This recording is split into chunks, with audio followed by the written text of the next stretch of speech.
कर्जत तालुक्यात काही महिन्यांपूर्वी रुजू झालेले तहसीलदार डॉक्टर धनंजय जाधव यांनी कर्जत तालुक्यातून लाल मातीचे तस्करी होत असल्याचं रॅकेट उद्ध्वस्त केलंय। सोमवारी सर्व कर्जत तालुक्यात झोपी गेला असताना मध्यरात्री 11:30 ते 4 या वेळेत लाल मातीची तस्करी करणारे हायवा ट्रक यांच्यावर धाडी टाकून ताब्यात घेतलेत। दरम्यान कर्जत महसूल कार्यालयाने तहसीलदार डॉक्टर धनंजय जाधव यांच्या नेतृत्वाखाली लाल मातीने भरलेल्या 3 गाड्या या पोलीस ठाण्यात रवाना केल्यात, तर अन्य 3 गाड्यांचे टायरमधील हवा काढून टाकण्यात आलेत। त्यासोबतच 6 रिकाम्या गाड्या यांच्यावर देखील कारवाई करण्यात आली आहे। कर्जत तहसीलदार यांच्या दबंग कारवाईबद्दल सर्वत्र कौतुक होत असून कर्जत तालुक्याच्या जंगल भागातून गेली वर्षभर सुरू असलेली लाल मातीची तस्करी करणाऱ्या रॅकेटचा पर्दाफाश करण्यात महत्त्वाची भूमिका बजावली आहे।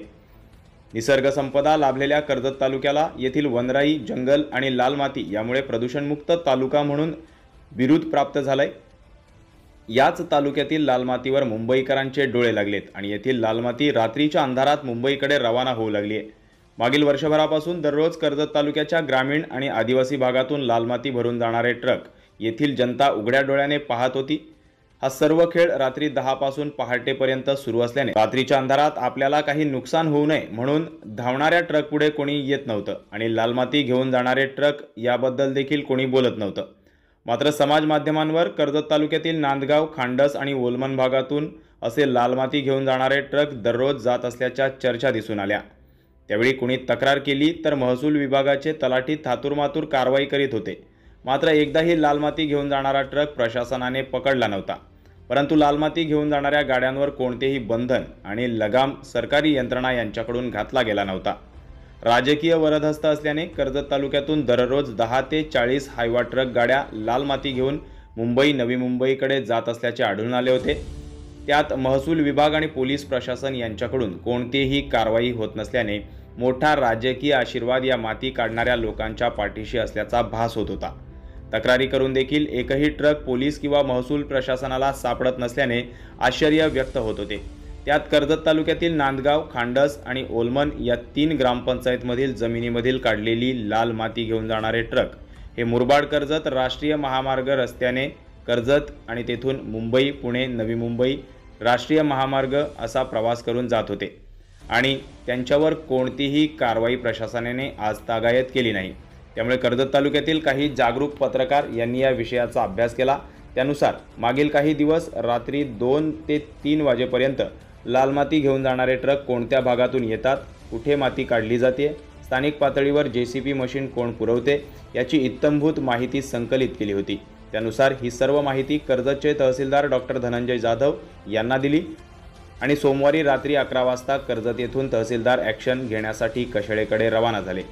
त्यांना कशेळे येथून गेली काही दिवस अभ्यास करणारे पत्रकार यांची साथ मिळाली आणि तहसीलदार यांनी आपले सहकारी मंडळ अधिकारी बाबासो शेटे, तलाठी निलेश पवार, दत्ता ठोकळ यांच्यासोबत वेगवेगळे ग्रुप करून लाल मातीची तस्करी होत असलेल्या भागात सर्च मोहीम सुरू केली।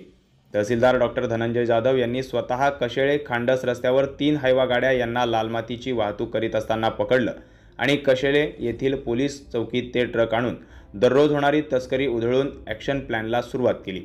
लाल मातीने भरलेले ट्रक पकडून झाल्यावर पोलीस चौकीत पोलिसांच्या ताब्यात दिल्यानंतर पुढील मोहीम सुरू होती। त्यानुसार पुढे जात असताना चाफेवाडी येथील जंगलात लाल मातीने भरलेला एक ट्रक आढळून आला आणि त्यावेळी तेथे माती ट्रकमध्ये भरून देण्यासाठी आलेला JCB देखील हाती लागला। या दोन्ही वाहनांच्या टायरमधील हवा काढून त्या दोन्ही गाड्यांना त्या ठिकाणी निकामी करून ठेवण्यात दबंग अधिकारी डॉक्टर धनंजय जाधव यांना यश आलं। मात्र कर्जत तालुक्यात सर्वात जास्त लाल माती ही मोहोपाडा भागातील चिमटेवाडी भागात काढली जात असल्याचे पुरावे पत्रकारांनी तहसीलदार यांना दिले होते। त्यामुळे मध्यरात्री 2 वाजता तहसीलदार डॉक्टर धनंजय जाधव यांनी चिमटेवाडी येथे आपला सर्व ताफा घेऊन धाड टाकली। त्यावेळी तहसीलदार आणि पोलीस आल्याचे पाहून 7 हायवा गाड्या तेथेच टाकून त्या गाड्यांचे चालक जंगलात पळून गेले। त्यातील एक गाडी लाल मातीने भरलेली होती, तर अन्य गाड्यांमधील लाल माती धाड पडली असल्याची खबर लागल्याने त्या गाड्या रिकाम्या करून जंगलात उभ्या करून ठेवण्यात आल्या होत्या। मोहोपाडा आणि बलिवरे गावाच्या हद्दीत एक गाडी लाल माती भरून जंगलात आडोशाला उभी करून ठेवण्यात आली होती।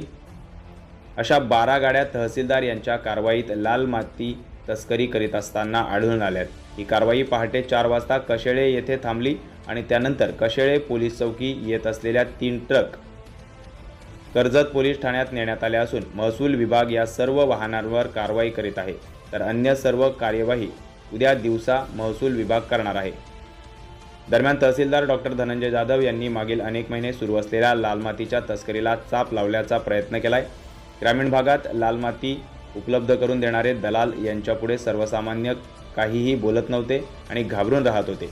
त्यामुळे पत्रकारांनी पुढाकार घेऊन केलेली कारवाई यशस्वी ठरली असून तहसीलदार डॉक्टर धनंजय जाधव यांचे कौतुक होते। त्यात पर्यावरणाचा ऱ्हास थांबवण्यास देखील यामुळे मदत होणार असून भविष्यात कर्जत तालुक्यातून लाल मातीची तस्करी रोखण्यात तहसीलदार कार्यालय यशस्वी होईल अशी अपेक्षा व्यक्त केली जाते।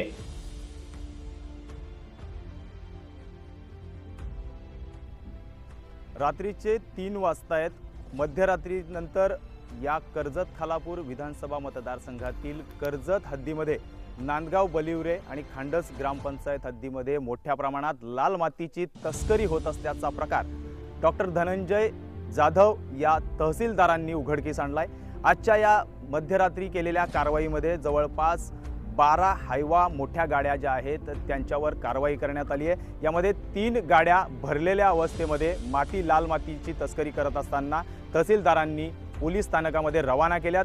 यासोबतच जवळपास 9 गाड्या या त्या ठिकाणी जागेवरच असल्याचं निदर्शनास आलंय। यासोबतच एक JCB सुद्धा या कारवाईमध्ये सील करण्यात आलेला आहे। धनंजय जाधव या तहसीलदारांच्या आदेशानुसार त्या गाड्यांची हवा काढून त्याच ठिकाणी ठेवण्यात आल्याचा सांगण्यात आलेला आहे।